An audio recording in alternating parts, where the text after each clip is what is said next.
Welcome back to our panel discussion on this same topic. Just to repeat, the topic is Vasudhaiva Kutumbakam, values for reforming multilateralism and creating a new world order. So we had a very deep discussion a little while ago on the philosophical side as well as the practical side of Vasudhaiva Kutumbakam idea. And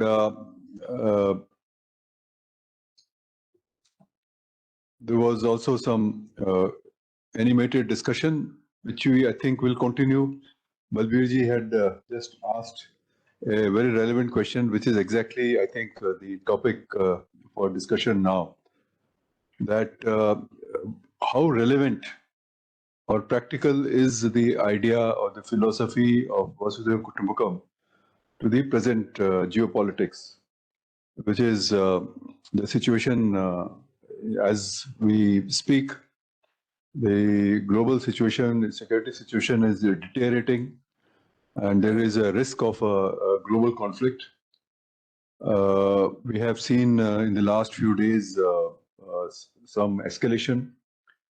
The US brought down the Chinese balloons, and yesterday the Russians brought down the American drone. And I think there was also some news item I saw that there were also some scrambling of jets, etc. Germany and one more country over Estonia, somewhere near Estonia, and they scrambled something for Russian. So, and then of course there is also the very serious implication for the Indo-Pacific as a whole, and where the situation is quite tense and has been so for a while. And then I think today somebody sent me a message and how the cyber is being used to attack the Russian companies in a very big way. And there was, did you send it? I don't know, somebody sent it to me.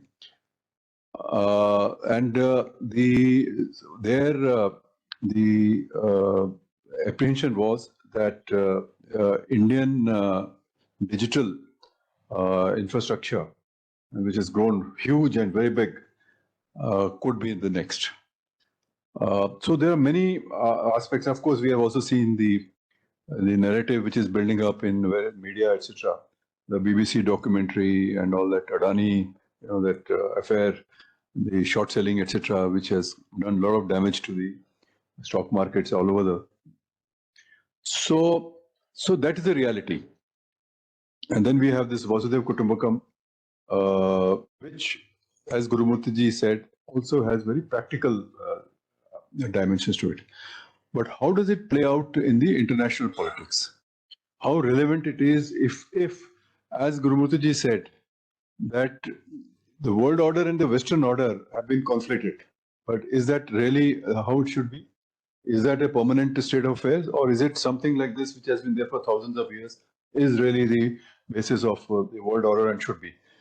The short point is that because we are in a churn, new ideas are coming up, and if apart from the military and the political side of it, if we add to the economic and the climate change and nature and so on, then I think we have a lot to say, and of course also to learn in terms of how this our thoughts or our ideas will develop for the new order. It may take a long time, may take several decades, and it may even take a whole war for the whole thing to be churned around, and then we don't know what will happen. But certainly it's a very, very serious situation. But it's also, this coincides with India's growth. And we are talking about becoming a developed country by 2047, etc.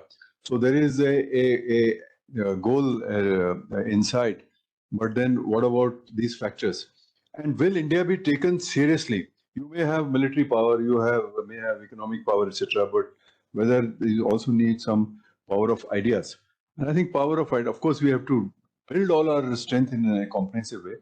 But power of ideas is also very important, and I think that's where Vasudhaiva Kutumbakam and associated ideas come. So we'll discuss now this in this panel discussion, and I will begin with Professor S.R. Bhatt, who is a former chairman of the Indian Council for Philosophical Research, and he's also taken part in our Hindu-Buddhist Samvad. I remember we were there in Tokyo and some other meetings that have taken place.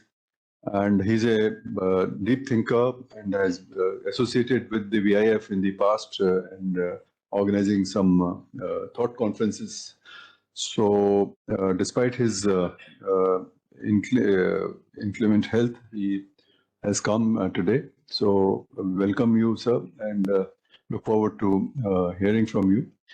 And then Ambassador Shashank, who's well known to all of you, has been part of our activities in the past. And he was helming our Vasudhaiva Kutumbakam group, which during 2019. And then we are reviving it now. So thank you very much, sir, for being with us. And then Kumar Tuhin, who is now the DG of ICCR. Thank you, Kumar, for being with us. We have had association with the ICCR right from the early days. And Vinay Sesrabuddhaji has also been here. And in our earlier discussions at that time, Namrata used to, the DDG who was the DDG at that time, Namrata used to participate. So we'd like to revive our association. So now I'll first request Professor Bhatt to kindly take the floor. Maybe it'll take about 10-15 minutes or so. Yeah. Would you like to sit down and sit down? That side is not visible, so I stand up. Okay.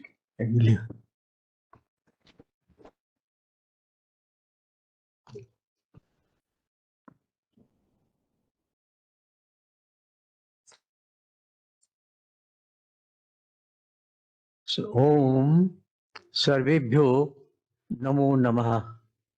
Salutations to all. Respected Chairperson, Dr. Arvind Gupta,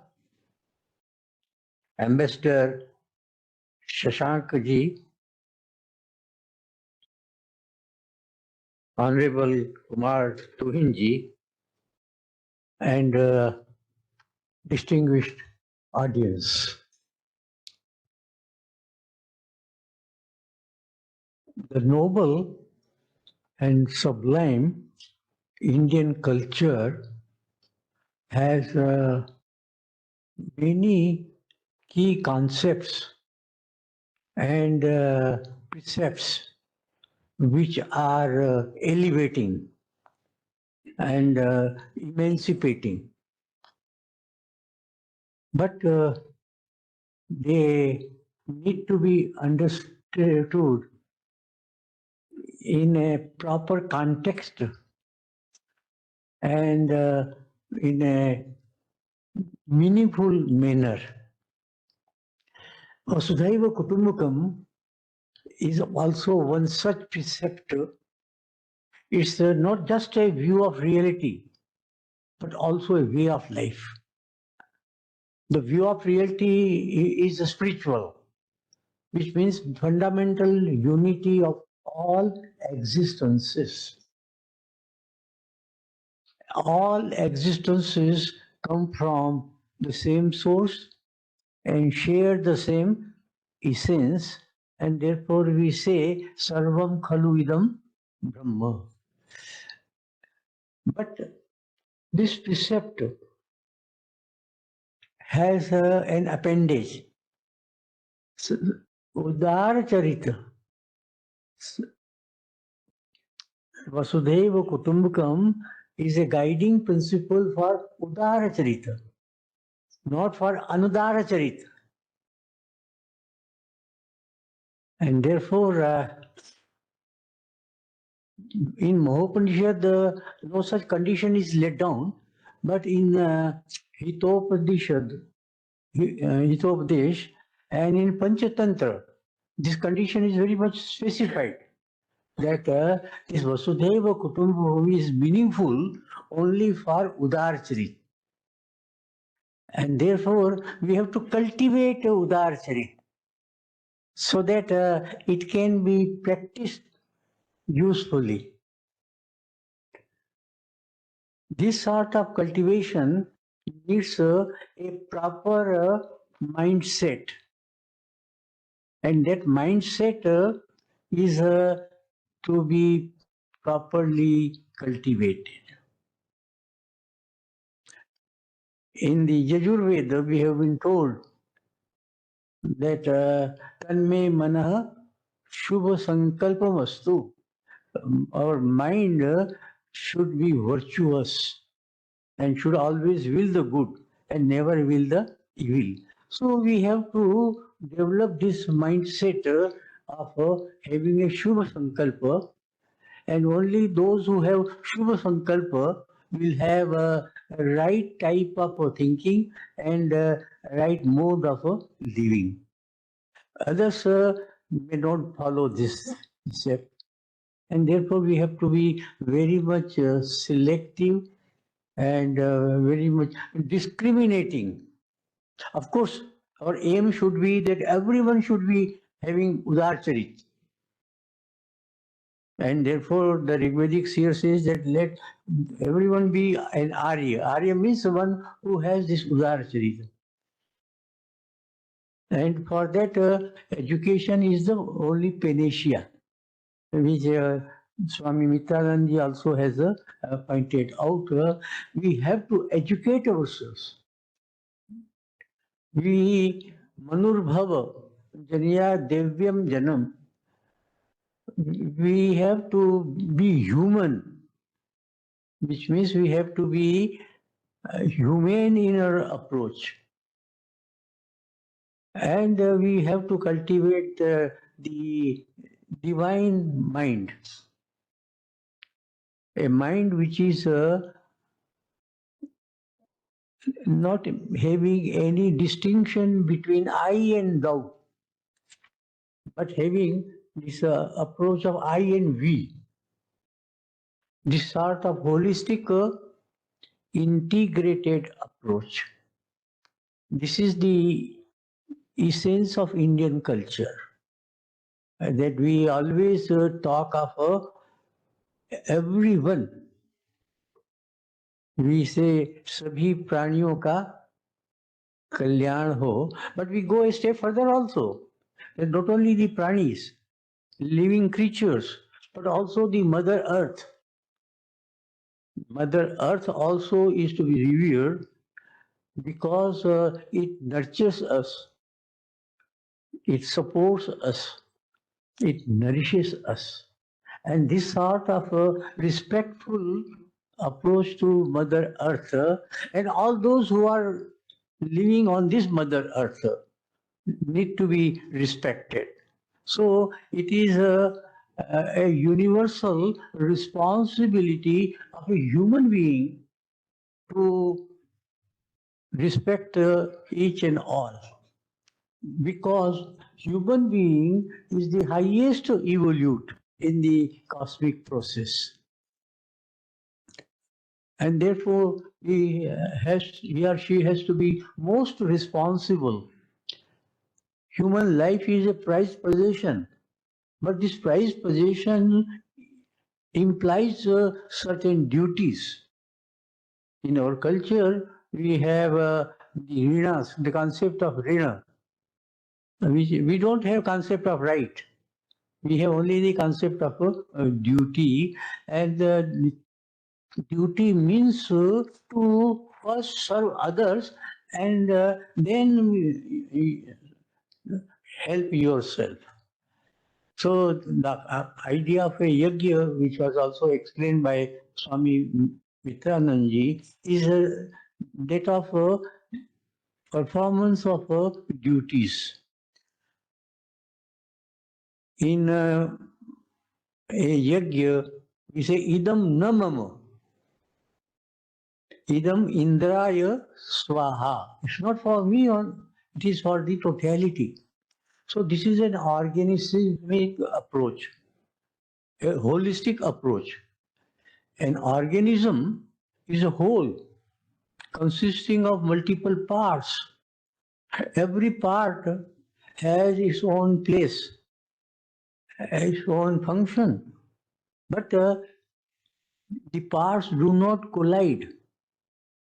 They function in harmony. And the whole owns up the parts belong to the whole, this owning up and belonging to. This is reciprocal. And therefore, it is a sort of interdependence. It is this interdependence which has been highlighted in Indian culture. And therefore, this Vasudhaiva Kutumbakam is also to be understood in the light of this framework. And this framework is not merely an intellection, it's not merely a thought or just an ideal to be just put in the air. It is something which is to be practiced. And for that, we should have to have a plan of action. And in this plan of action, we need education. Education for both material prosperity, abhyudaya, and also spiritual enhancement. A holistic education is needed.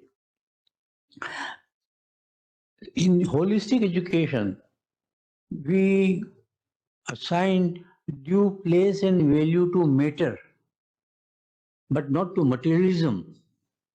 We place value on spirit, but it's not merely abstract spiritualism. There has to be a symbiosis of matter and spirit. Both are interdependent. Abhyudaya and Nishresa are interdependent. You can have money power, but money power may be harmful as well if it is not properly guided and used. So what we require is that we have to cultivate that mindset in which we don't talk in terms of I or mine. We talk in terms of we. We talk in terms of all. And this all should be both animate as well as inanimate. Unfortunately, because of the Western mind, where there is a struggle for existence and survival of the fittest is the guiding principle. Well, what we should have is that we should care for all and share with all. Today we begin with this prayer. Om Sahana Vavatu Sahano Bhunaktu Sah Viryam Karva Vahe Tejasvina Vaditamastu Ma Vidyusha Vahe. So it is peaceful coexistence, Sahavas. This is the first requirement of Udar Charita. Peaceful coexistence. And for sustenance of existence, we need action. We can't remain inactive even for a while. So our activities also need to be properly guided. And therefore we say that Sahaviryam Karva Vahe. We should have a cooperative endeavor so that all our different needs are satisfied, but without any greed. So we should have therefore sahakara. Apart from sahavasa or peaceful coexistence, it is sahavasa. And whenever we indulge in any activity, its outcome is necessarily there. And therefore this outcome, the result, is to be shared with all. Because every activity is a corporate activity, though we may say that I do it, but so I alone can't do it unless there are supporting factors. There are 5 such supporting factors which Gita has pointed out in 18th chapter. So it is a cumulative enterprise, and therefore everyone should partake in the result of our activity, and therefore sahbhoga.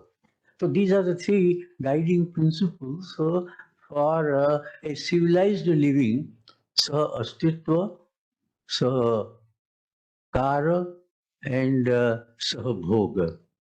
And if we follow this, naturally, therefore, there will be this earth a peaceful living wherein everyone will be Udar Charita. And Udar Charita is one who has a universalistic outlook, where the ego is subjugated to the universal good. And for this, we have in our literature, in the Yoga Sutra of Patanjali, and also in on these sayings of Bhagavan Buddha, we have 4 such requirements. We call them as Brahma Vihara. Vihar means mode of living. Brahma means a universal mode of living, holistic mode of living, a total mode of living. And there are Maitri, Karuna, Mudita, and Upeksha. Maitri, universal love, malice towards none, and love for all. This is Maitri. Karuna, if someone is unhappy, if someone is suffering, if someone has some deficiency, well, we should come out to help him or her to overcome that, so that he or she can have a dignified life. And therefore, mutual support, reciprocation. This is the philosophy of interdependence. Lord Buddha talked of a very important concept of pratitya samutpada. All existence have dependent origin, but interdependent existence.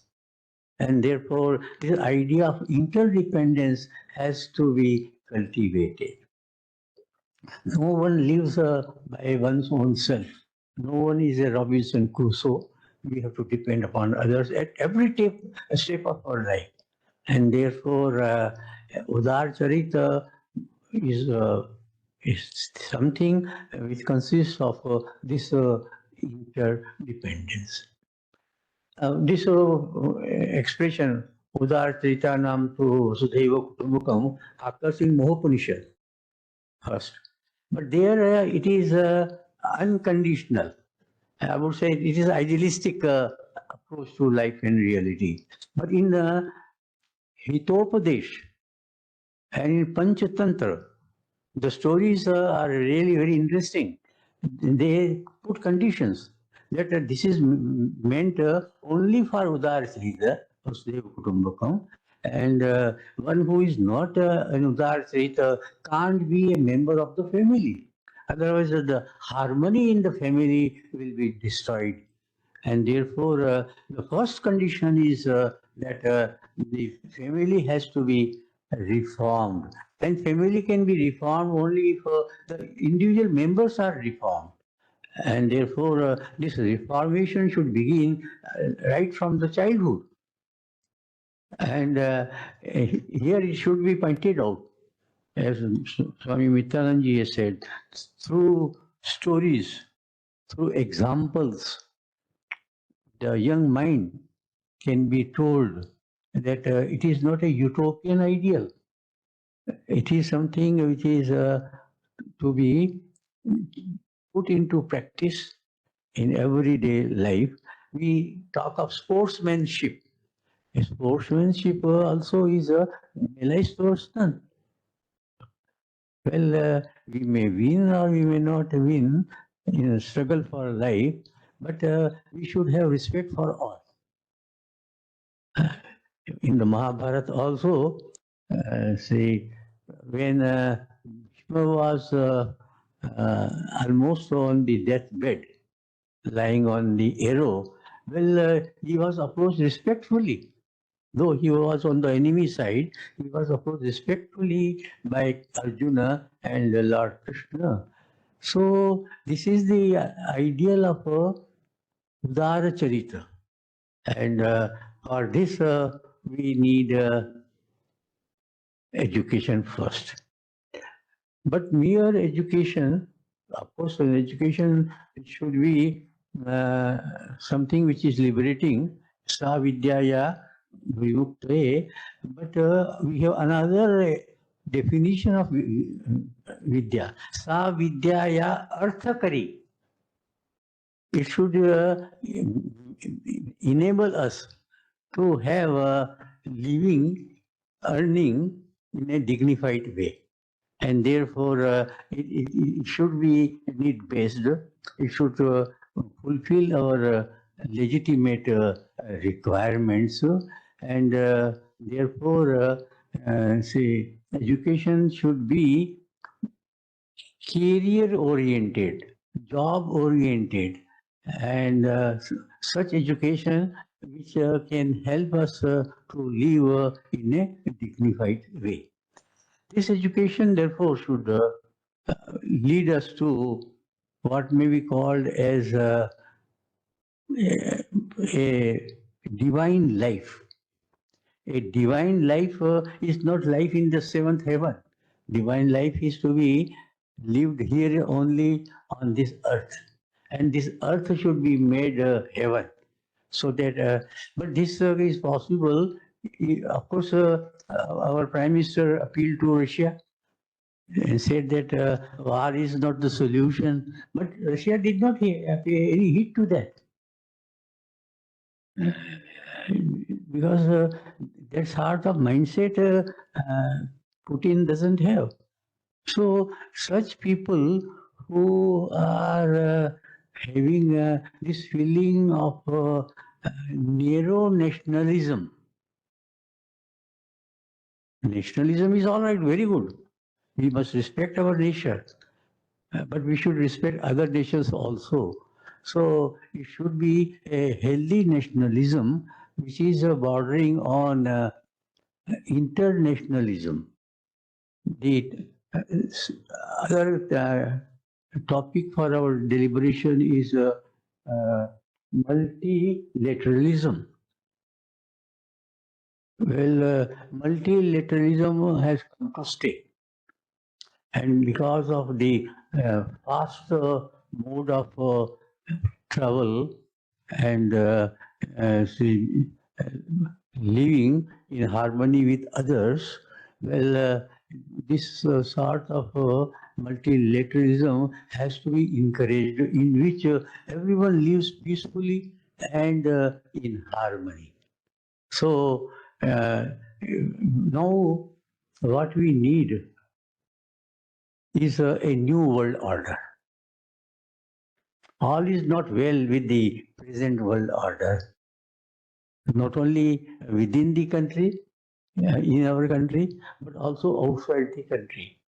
In our country, we have violence, we have terrorism, we have discrimination, and many other evils are there in our country. So there is need for total reformation, social, political, economic, and other in our country. But also the same is required for other countries, and also some sort of a mutuality among all the countries. We experimented this with Panchashila, but we failed because our leaders did not have that sort of a real Udar Charita. They made a show of it, but they did not have the genuine Udar Charita. Similarly, we have many such world bodies like League of Nations or UNO.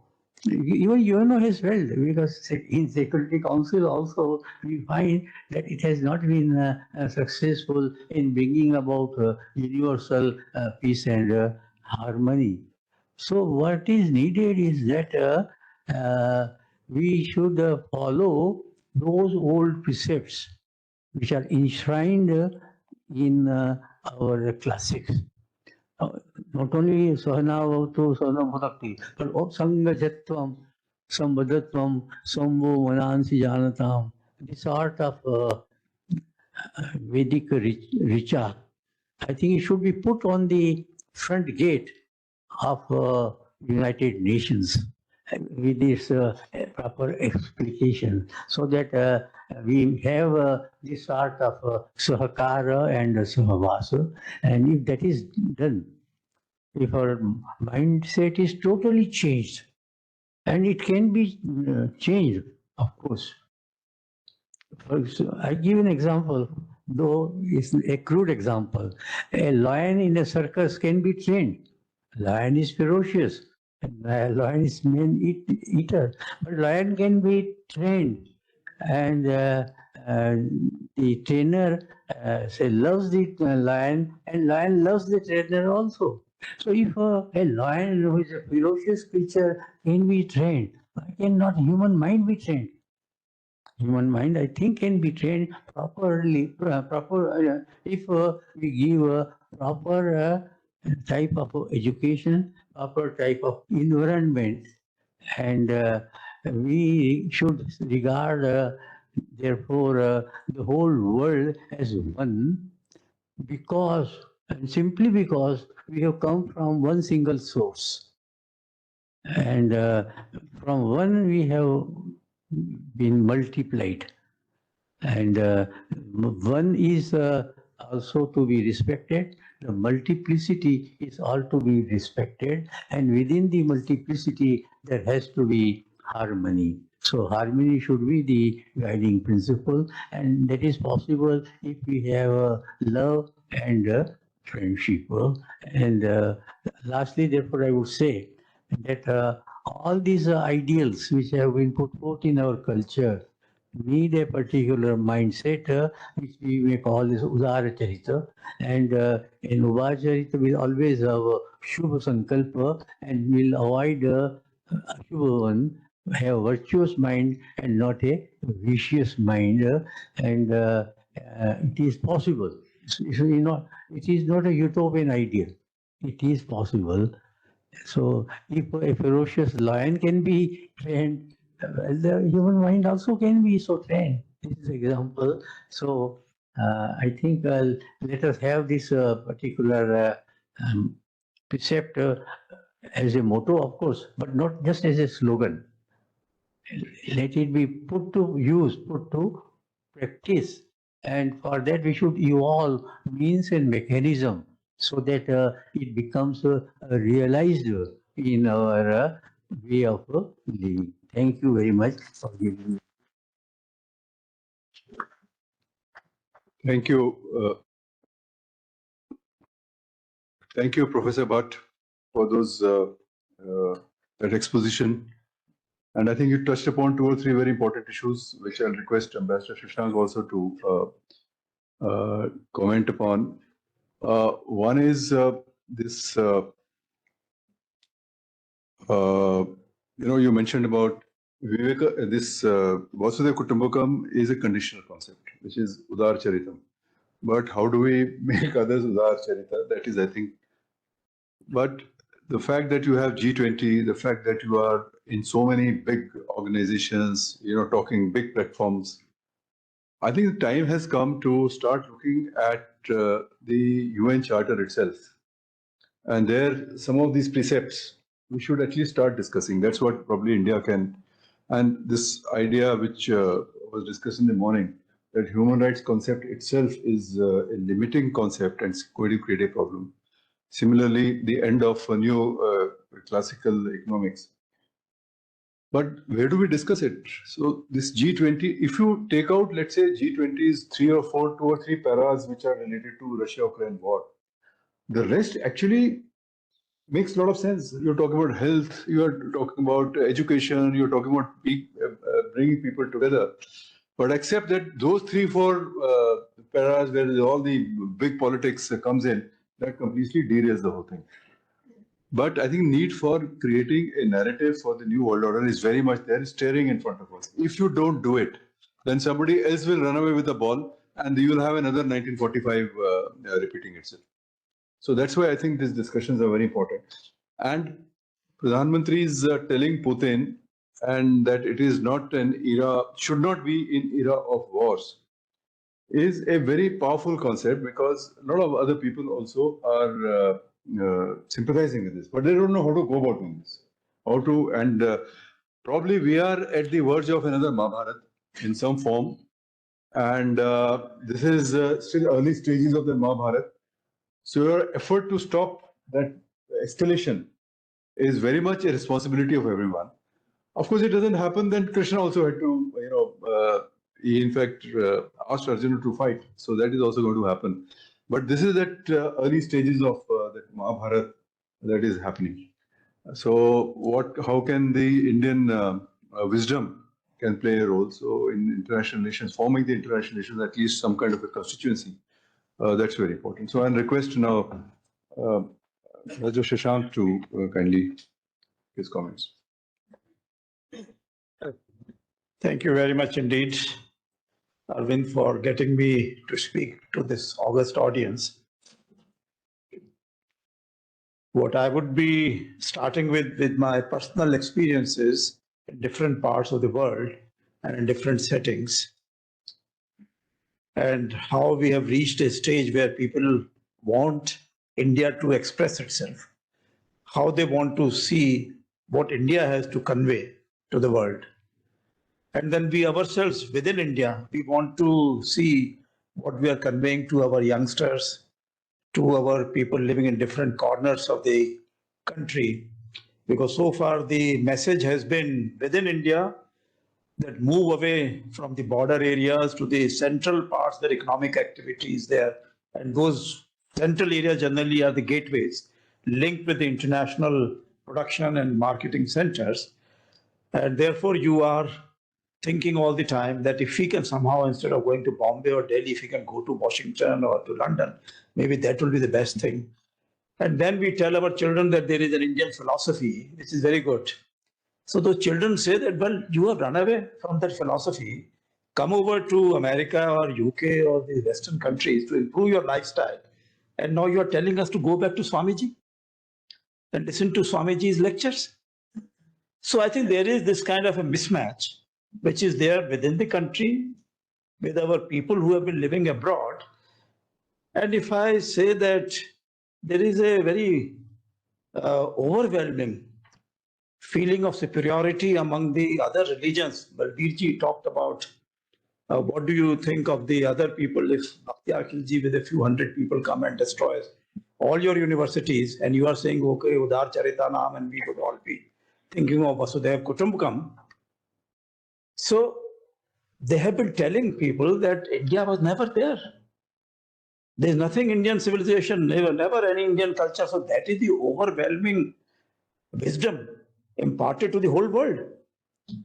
So I remember talking to my friends in Africa, and they said, look, you people, you learned everything from the British and started fighting against them. What is this nonsense? And you know what happened? That once you started doing it, the British stopped teaching us. They say Africans should not be taught beyond 8th grade, because we taught the Indians up to 12th or BA and brought them over to English universities, and they started fighting against the British superiority. Though they were supposed to be the workers and the fighters on behalf of the British Empire. In fact, they kept the British Empire going all over the world. So this was the overwhelming feeling among the African blacks. And they felt that their society, people talked about Ubuntu, so that is good. They said they had an ideal society. And they had been told by the Europeans that but for your color of the skin, you are like the Europeans. You and us, we are all the same philosophy. These Eastern fellows, they are very clever, very cunning guys. So please don't believe in them. So this was the Western experience which I had in my talks with the Western people, except some very, very bright people who said, look, we do not know how these ideas come to us. We try to develop some huge bridges and buildings which have never been done in the past. And then we think of going to the Indian philosophy. What Swamiji said that, well, when you are silent, then you get this thing downloaded from the universe. So in the best Western research institutions, they say that we want more Indian young people to come to us. Because we have seen that wherever we have the Jews and the Indians coming together in the incubation centers, the best technologies develop. And you fellows have the best idea of cosmos, of the stars, planets. We have no idea like this. Because naturally the Christianity taught them that earth is flat. And if you go too far out, you'll fall off. So therefore,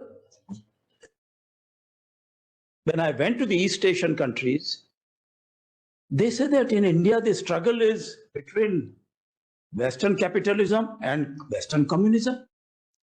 What about your own Indian philosophy? We have not heard anything of that kind. And then you fellows go around to Sri Lanka and kill all the Buddhists. Then you go to other countries and fight against the Burmese and you're treated as the black evils. So East Asians constantly kept on telling us, please teach us something. You taught us in the past. My Chinese friends always told me that the only country from where we have learned something is India. We are willing to learn more from you in the future, but you are telling us the Western languages. You are coming to us as the proxies for the West. So how do we look into you? How do we respect you? The Koreans and Japanese, I think they still have a lot of temples which follow the Indian religious traditions. In their mindset, they are all the time thinking of how to go for meditation in their art forms, in their literature, in their poetry, everything. They say that this is meditation, that is the highest form of creation. At the beginning of each new year, the president of the country is supposed to write some thought. And that gives him the idea that, okay, now I can lead my country because I can come up with some high thoughts. Not by just simply because of the force which I have, army, police and all that for law and order and for defense and security matters, but because I have a mental superiority and I'm able to convey my mental ideas to all my people. And so what Swamiji said, that the creator and the created, they are the same. So they want to learn from us. They say, you have forgotten all that. And you are trying to give us the formulas of the West. So please, we don't want to get that formula from you. So now we are ready. So Arvind asked me this question just now, that G20 is giving us this opportunity. We kept fighting for permanent membership of the UN Security Council. So they say, okay, Security Council, that is already there. We'll get you in some time. In the past, of course, they said, okay, leave out China, take India. So we said, no, what is China? You give to China. For India, you give to us, and that will be the right thing to do. So that is an ideal solution. So we went for the ideal and sacrificed the good. So in future, we must learn from that we must go for the good first and also then go for the ideal. And I think this is what we are going to do in G20, that within our country, we teach all the young people how we are going to become Udar Charitana. But when we are dealing with the international feelings and let's say Chinese or the others who say Panchsheel, very good. So which means that what we occupy in your country becomes ours. But you should be happy because we are at peace. So peaceful coexistence. So peaceful coexistence does not mean that you hand over all your territories to all the other countries and send all your young, bright young people to other countries and look after them. So I remember Lee Kuan Yew telling us, they say, you have sent all your bright people to America and England. What about us? Please send some of them to Singapore also. And I remember they say, look, biotechnology, nanotechnology, we are going to develop centers in Singapore. We'll give the highest pay to Indians and to others so that they come to us rather than go to the West. So I think this is the time that we now express ourselves in a very coherent manner. And within our country, outside our country, people are very keen to listen to us. If you remember, the West always said that these are very crafty people. They don't say anything. They don't express themselves. But you do not know what they're thinking inside. And sometimes they will come and work against you. So that fear has to go away. We express also very clearly and that we are all Udar Charitanam people and we want them also to become Udar Charits.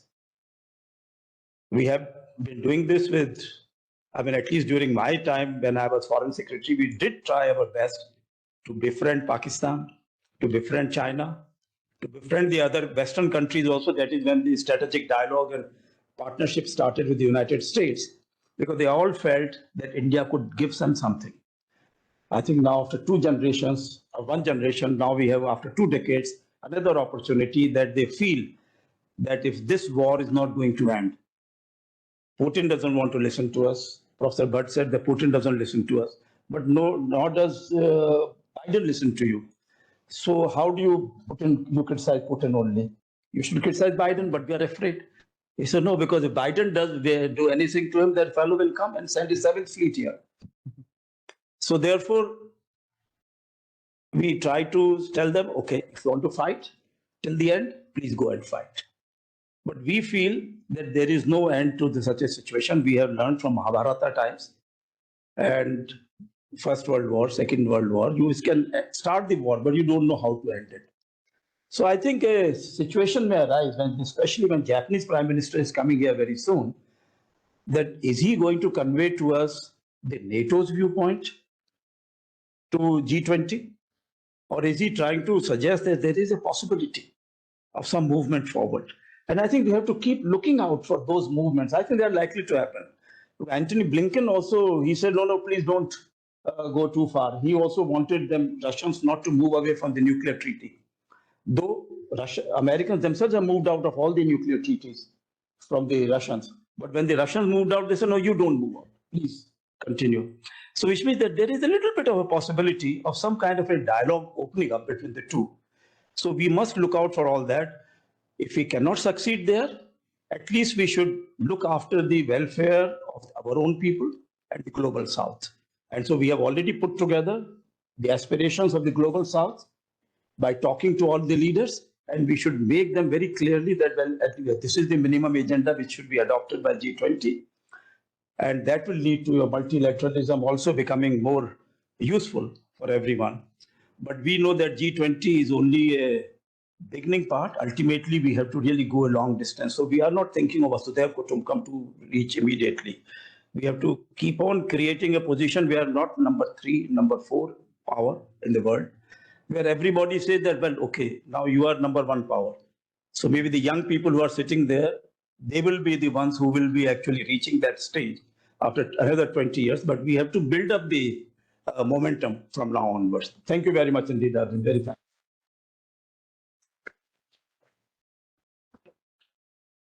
Thank you, sir, for those remarks. Very practical. I think the world does want to listen to India. That is coming in many, many ways. And in small ways, people come here when we talk to them and so on. In fact, recently, Jeffrey Sachs was here and he talks about development economics, etc. The good ideas he has. And we got in touch with him. In fact, we are going to have one interaction with him soon. And so we told him that, look, we need to, they all want to now see that there must be some alternative. This is all actually coming to a dead end, those models. So we said that, why don't we discuss some? He said, we are going to discuss with him Vivekananda and relevance to today's world. So we sent the topic to him. So he has agreed and we'll have some kind of at least because he has not heard of Vivekananda or doesn't know much about it. Then he sent back an email and he said that, look, I have, for the first time in my life, I have read Gita this last few days. And think that there is a lot that we need to discuss and talk. So I think it was kind of a bit of a skepticism, but a bit of a receptivity as well. Now that shows that people are ready to listen to or want to think about this new world order and so on. And that's where we should contribute. See, G20s come and go. सितंबर के बाद ये पूरा उफान जो है वो कम हो जाएगा. But the foundation that would have laid for this kind of discussions and through initiatives and bringing G20 to schools, etc., if we can really push it, so we'll live beyond G20 because these discussions will go on for decades. So I think G20 is a good time, and what Swamiji said, 8 or 9 topics that he mentioned and how to take them to schools. Similarly, I think there are many other groups, engagement groups, which are working today, and all are generating ideas, whether it's in health, education, climate change, equality, women, and everything. So all these ideas we should be able to collect, and India should take ownership of this. The point is that we will talk about these things, but will not follow up with proper, well-crafted initiatives. वो भूल जाते हैं. And आज के ज़माने में you have to put money on the table.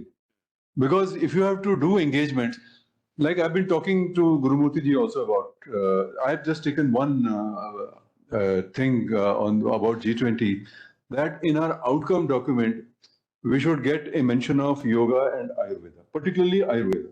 And the officials are here, I think they should also work on it. Because if it comes in the official document, then there will be some movement. A lot of other discussion actually will be lost. Similarly, when we are talking about New World Order, we should start discussing, is the UN Charter. I mean, we had League of Nations, then we had the UN, it all evolved. So what are the new ideas that we can bring in the UN Charter itself? Maybe some ideas we can retain, some ideas we can add, and he mentioned, a few things that should. So ICCR, etc., should, through their own activities, bring these ideas on discussion. And I can tell you, whether it's in Africa, Southeast Asia, they may be skeptical, but they'll start discussing these ideas. Yesterday only we were having one seminar or other talk by one person who is expert on Pacific Islands. And she said, and she ended with one line, and it really, somewhere it is in my head. He said, China is going and occupying all the Pacific Islands. It's a big battle which is going on because the Pacific Ocean was a theater for Second World War, very big theater. But they say they are looking towards India as a lifeline. The word she used was lifeline, please do something, otherwise all those islands are gone. Of course, we have this FIPIC, and I think now Prime Minister is going to Papua New Guinea. But, and the total population of these islands is only 7 lakhs. It's not such a big deal. But because of lack of follow-up, etc., our FIPIC idea, etc., has not taken off. But all this, G20 ideas which appeal to everyone, climate change appeals to them. So why can't we do something? So I think this G20, that is what gives us, and Global South you mentioned, or आपने भी mention किया. Global South में बहुत लोग जो हैं, it's a low-hanging fruit. And I think the government took a very good initiative by talking to them, but we should follow it up. So I think this is very good ideas. Multilateralism, we have to deal with it. There's no other way. Power politics will take its own course, of course. So now let me request Ambassador Kumar Tuhin, who is presently the Director General of ICCR, to take the floor.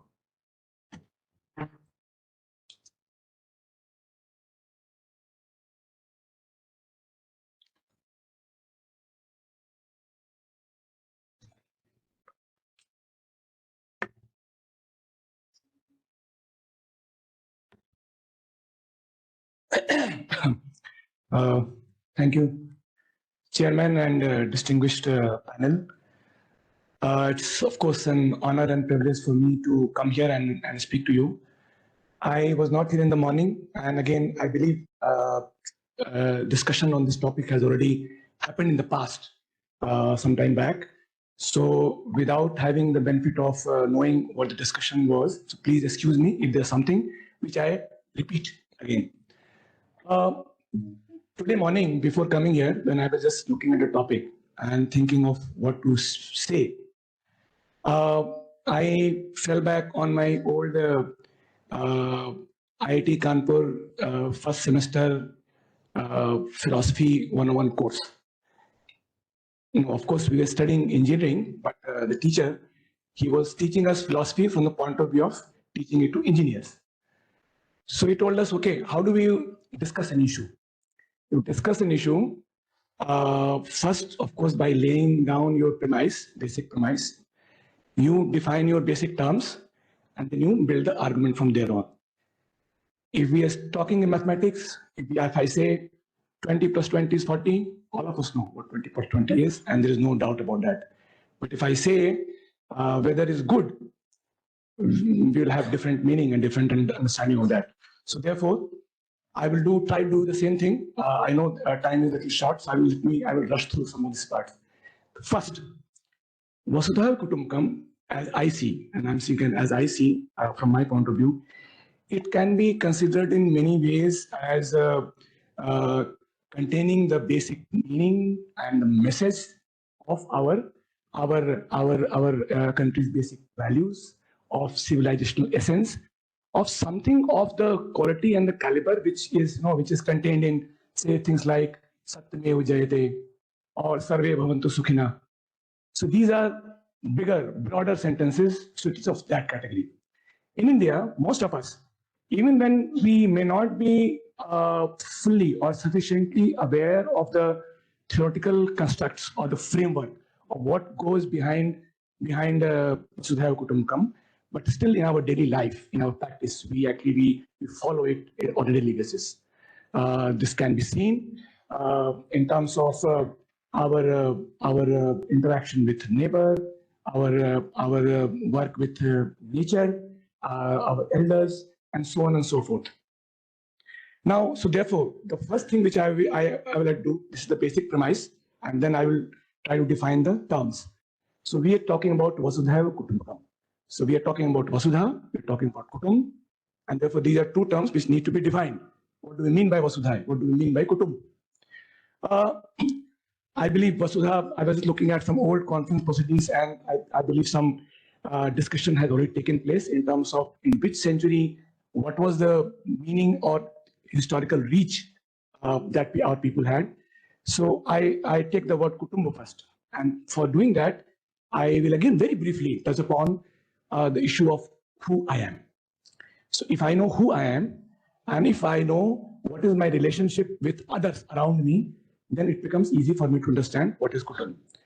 Now, again, this has been actually one of those foundational questions which have been confronting us, philosophers and seers and saints in India, just like other schools of philosophy all over the world, of who I am.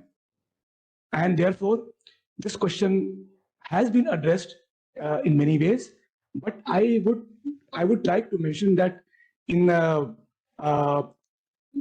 the way this has been addressed in India by our philosophers, with the level of sophistication and with the level of complexity, I think that is probably unparalleled. Now, I bring in a little bit of science here. Now, from the quantum physics point of view, there is no matter. Now, when I say no matter, means no matter from the type which we understand as a matter. There was this scientist who was called Hans-Peter Dörr. And Hans-Peter Dörr used to be the director of Maxwell Institute of Physics in Germany. And one of his papers, the basic paper is when he says there's no matter. And why does he say no matter? Because he was, of course, his predecessor was Werner Heisenberg, whose famous uncertainty principle actually says that there is a limit of certainty to which you can determine the location or the velocity or the momentum of any particle. So there is a limit to that. If you can go deeper down into it, if you are discussing the Schrödinger's wave equation, the particle, all the things, they can only be described as basically a distribution of probability function, not more than that. So we know this thing may be here, fairly good chance, but may not be here too. So if there is no certainty about matter, that's why, then how do I know who I am? And therefore, the quantum field theory, the current one, says that basically all what we see here, basically this is all an overlay of quantum fields, one above other, and they fluctuate, they interact with each other, and once the value reaches certain value, it transforms into matter. And again, it becomes matter, it goes back, and it vanishes. So something like you see an ocean, And ocean, there are winds that come, and then winds come, and then they convert the ocean into waves, which we can see the waves. But after that, waves again disappear into the same ocean. So this is how quantum field theory speaks about matter and who we are. What does our science say? Our philosophy says uncanny similarity. Now, I'll just mention one shlok, I think, which is from Drigdrish Vivekam. This is the first shlok. Rupam drishyam lochanam drikta drishyam driktumanasam drishyadhi vriyati sasakshi drigeo natu drishyate. Now, again, commentary itself will take a long time. But basically, in short, what it says is what I see in terms of roop and drish, there's a form and shape. These are being seen by my physical eyes. But my physical eyes, if I go one level back, then my manas, my mind actually sees what my physical eyes are seeing. And then dhi vritti, dhi ki jo vritti hai, undulations of the dhi manas, if I go level one back again, then who sees that? That is seen by sakshi, witness, that we see that. And that cannot be seen by anything else.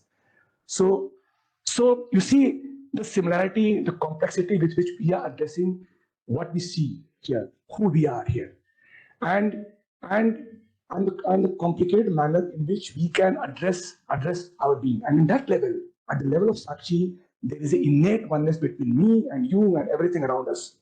So therefore, what is in me is also basically you. What is in me is also basically in this table. So it's at that level of sophistication that our civilizational knowledge and philosophy talks about ourselves. So therefore, when we talk about Vasudhaiva Kutumbakam, we approach Kutum from that premise. It is that at that level, what is in me and what is in you? We are still, of course, we are part of the same family, and therefore there is something which connects me to you. So now we come to the second part, and which is now then, of course, then how do we translate it to international relations?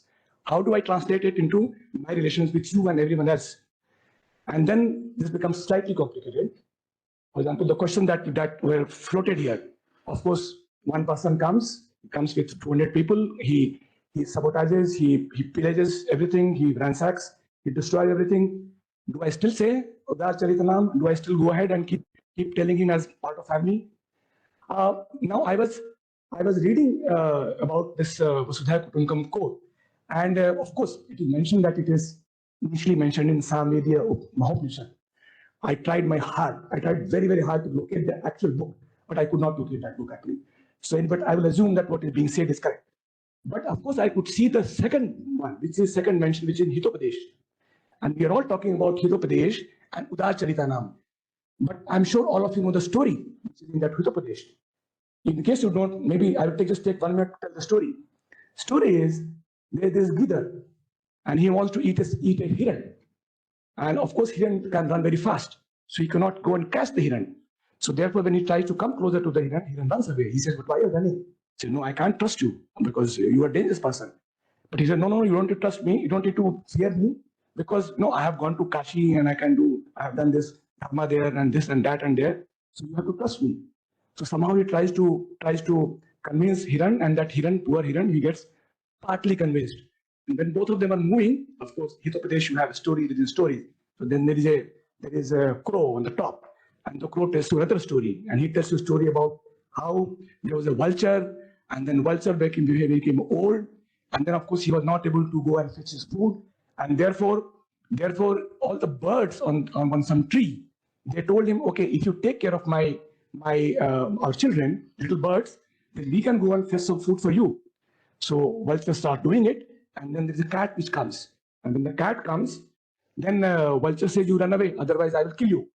But then cat says, No, you don't need to do that, because again, same story that I'm a saint and I've done this and I've done this tirthayatra and this and that. And after this, again, that he gets taken in.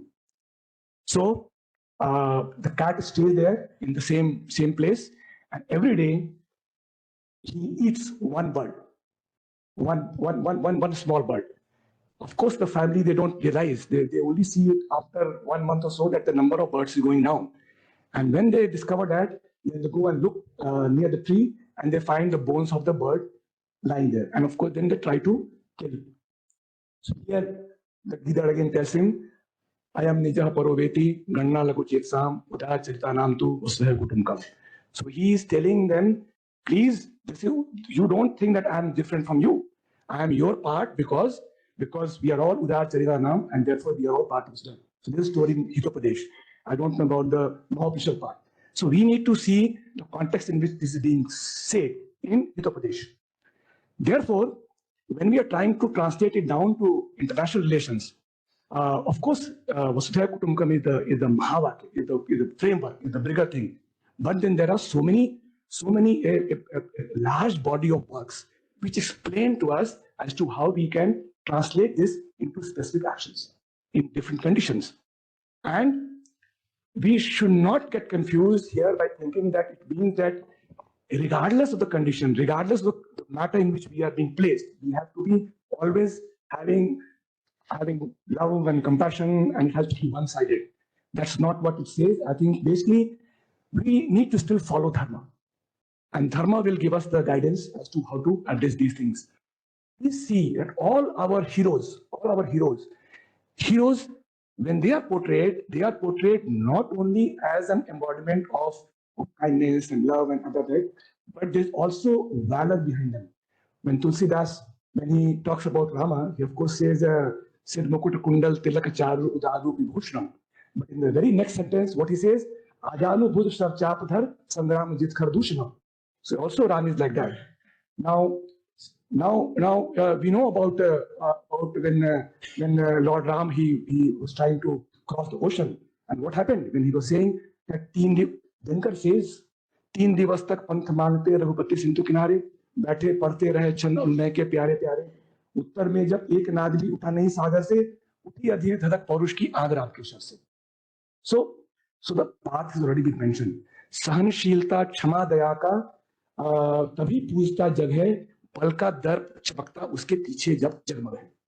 So therefore we have all the guidance given to us as to how do we treat Vasudhaiva Kutumbakam, the concept of the overall concept. Once we see this, then the clarity will automatically come.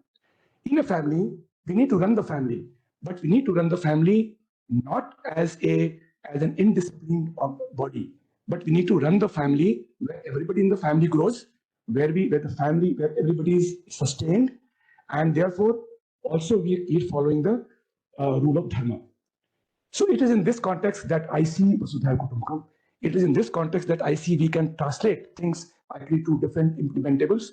So Vasudhaiva Kutumbakam for me will be something like the headlight of my Jeep, which will show me the path.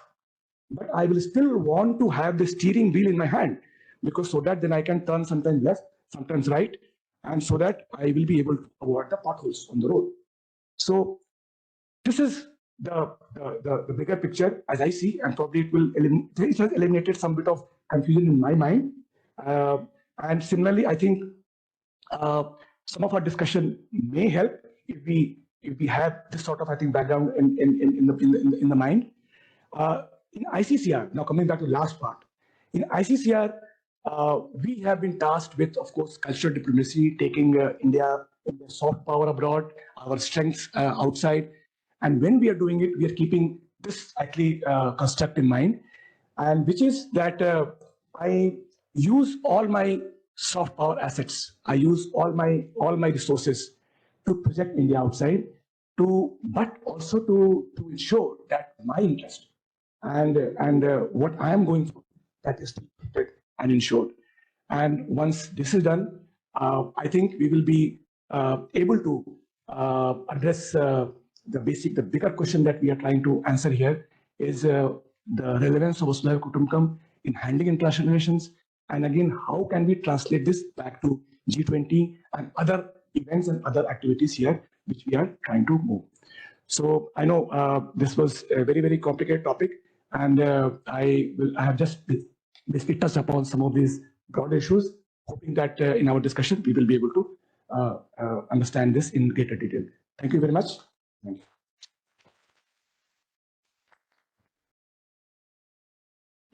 So thank you very much, Kumar, for very perceptive analysis of the term.